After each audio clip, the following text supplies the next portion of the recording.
Hello, good day and good night sa lahat and good evening sa lahat. Hello guys! Update naman tayo sa nangyari sa Sampaguita Girl versus Mall Guard sa SM. Hindi natin i-discuss about na Sampaguita Girl kasi maraming nag-discuss ato. Dito tayo sa guard.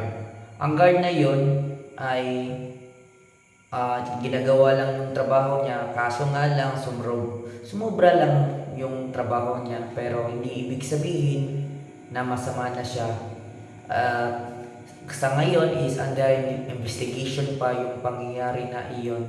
Ay hindi naman natin lubos akalain na tatagal ang suspension niya sa trabaho niya.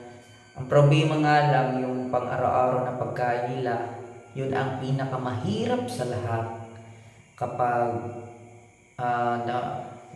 nalagay ka sa mga sa ganitong sitwasyon, yung ikaw yung nasa sitwasyon na ginawa mo yung trabaho mo, pero yung dahil sa paggawa mo sa trabaho mo at na-overwhelm mo yung power mo sa trabaho mo kasi or authority as a guard, ay tinatyakan mo yung bata na yun. Pero kahit ano pa man, ay bawat both side nila ay may mali naman.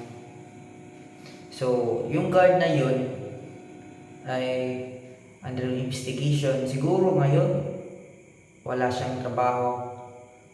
Mahirap kasi nga hindi siya agad na maka-duty dahil sa media ngayon, mga vlogger o mga influencer nakafocus ngayon sa Sampaguita Girl at sa guard na iyon. So medyo mahirap talaga pag ganoon. Wala naman tayong magagawa, ganun talaga ang buhay. So sa mga nanonood dyan, maraming salamat. Maraming salamat sa pagtatabay.